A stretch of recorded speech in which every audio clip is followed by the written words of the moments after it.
June of the year 323 before Christ, Babylon.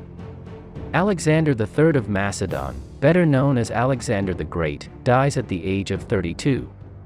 After little more than a decade of conquests, he leaves a great empire with an extension of millions of square kilometers, which will not take long to crack.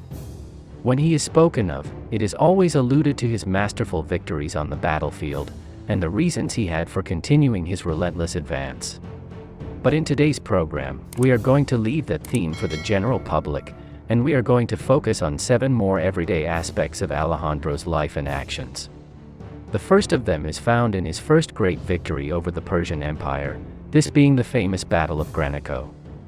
In this first confrontation, Alexander had to fight against a Persian army, which included some 5,000 Greek mercenaries who had been recruited by the satrap Arcides.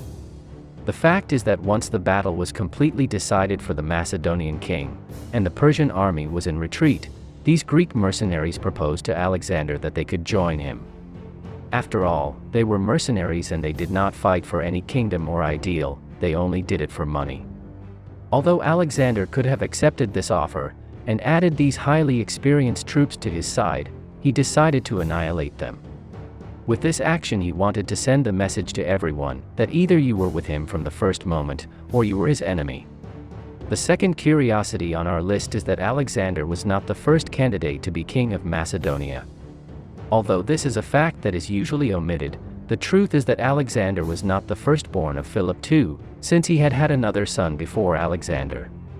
Alexander's older brother was named Philip, as was his father, and he was 3 years older. Although by law it was up to him to be the heir of Philip II, because he had some kind of mental disability, he was ruled out to be king and Alexander was chosen instead. When Alexander the Great died, his brother was crowned king and he was put as a puppet leader in Greece for a few years, before he was assassinated. The third curiosity takes us to the Battle of Gaugamela, with whose victory Alexander ended up definitively defeating Dario, and took over Babylon. One of the peculiarities of this battle is that for the first time, the Persian king decided the place of confrontation and the battlefield was prepared to give his army an advantage. Darius had chosen a great plain on which to deploy his army wide, and thus make Alexander's line as weak as possible. With the idea of being able to use their battle tanks, the Persians had cleared the ground well and had removed all the stones and other elements that they could trip over. The Greeks, who were not fools, noticed this detail and guessed the Persian intentions. Thus, they prepared to withstand the charge of the Persian chariots, and managed to completely annul them. The fourth item on the list refers to what Clito and Alejandro shared. As we all know, Clito was one of Alexander's main lieutenants, as well as a great friend of his father Philip. As Alexander's trusted man, he always accompanied him in every battle and was by his side. There were many occasions in which Clito saved the life of the Macedonian king, during an armed confrontation. As a curiosity, Clito and Alejandro were milk brothers, since both had been suckled by the same wet nurse. Despite the strong bond that united them, the relationship between Clito and Alejandro worsened and the reproaches that both made were increasing. Everything would end for Clito one night in the year 328 when, after getting drunk, he began to argue with his king again. In the most heated moment of the discussion, Alejandro killed Clito, letting himself be carried away by madness, and he immediately repented and wanted to commit suicide, but his companions prevented him. The fifth curiosity that we have is the great entourage that Alexander took with him throughout his journey of conquests. Nowadays we usually think that advertising and propaganda elements are something current, and that they had their origin in the 20th century. The reality, however, is far from being this way. Already in the 4th century before Christ, Alexander brought with him a whole series of propagandists who were in charge of spreading all the feats of the Macedonian king, whether they were real or not. The goal was for his enemies to fear this almost divine man. As if it were the famous Goebbels, Callisthenes, Alexander's main promoter, was giving symbolism to all the actions of his king, justifying all his actions and causing his enemies to panic. There is no doubt that one of Alexander's greatest successes was to proclaim himself the natural successor of the Persian king Darius III. This made him not be considered as a usurper of the throne, and therefore he was easily accepted by the population. Do you want to know how he got this? Well, he did, using war propaganda. It all started when he was about to catch up with Dario, after months of chasing him.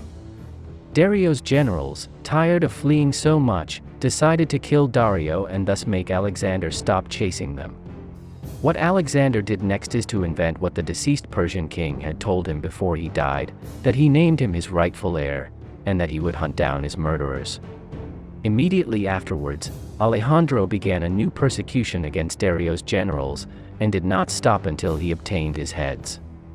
Everything indicates that Darius was already dead when Alexander reached him, but with these types of acts, the young king strengthened his position. In any case, Alexander's greatest propaganda success was to sell that he was a descendant of Heracles and Achilles himself. This made him the closest thing to a divinity. As a sixth point, we have the great fondness that the Macedonian king had for wine. As we saw in another program we did recently, when Hephaestion died, Alexander began to drink more wine than he already did, reaching up to 6 liters a day. In addition, and as a curiosity, Alexander followed the Macedonian tradition of drinking wine without reducing it with water, so it was pure wine. This was a real barbarity, and it was something that the rest of the Greeks did not do, nor did the Persians. As the seventh and penultimate curiosity, we have Alexander's belief that the Nile and Indus rivers in India were really the same river. When Alexander was paralyzed on the border with the kingdoms of India, he tried to encourage his troops to try to reach the Indus River, with the idea that this river was connected to the Nile, and they could quickly sail back from there to Egypt, and later to Greece by the Mediterranean Sea. However, the inhabitants of India told him that this river emptied into a great ocean, and that it was therefore not the same river as the one in Egypt. Alejandro considered this explanation valid, although he could not verify it directly. However, on his way back to Babylon, he had a fleet skirt the Arabian coast, and they determined that it was indeed a sea and not a river.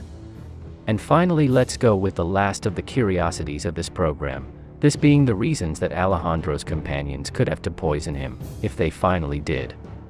First of all, we have the modification of the original plan on the conquest of the Persian Empire. And it is that Alexander, little by little, far from subjugating the Persians to Greece, it seemed that he was doing the opposite. He had adopted the Persian dress and much of the customs from him, and this was highly frowned upon by his fellow Greeks. In addition, his son was not going to be with a Greek woman either, so the purely Greek blood lineage was going to break with him. Secondly, since the death of Hephaestion, and although it had already started years before, Alexander was very unstable, and any of them could be executed at any time for the slightest foolishness or suspicion, as had happened with Cleitus, Philotas, or Parmenion. This was something that caused great anguish and concern to his companions, since their lives and their military and political positions were continually in danger. Finally, Alexander's conquests and expansion seemed endless, and his generals were already tired. Many of them just wanted peace, quiet, and to enjoy their lives with all the fortune they had accumulated. But Alejandro made them be constantly on the move, with a hard military life. These are the 3 main reasons Alexander could have been killed, although his death remains a mystery to this day, and both murder and natural death are likely. And what do you think? Was this program interesting for you? What curiosity has caught your attention the most? I leave you in the description a video that we recently uploaded in which we analyzed that he could have conquered Alexander the Great had he not died so young. We say goodbye here. Many thanks to everyone, especially the sponsors who make this possible. Subscribe and share this program if you liked it, and see you in the next one. See you soon.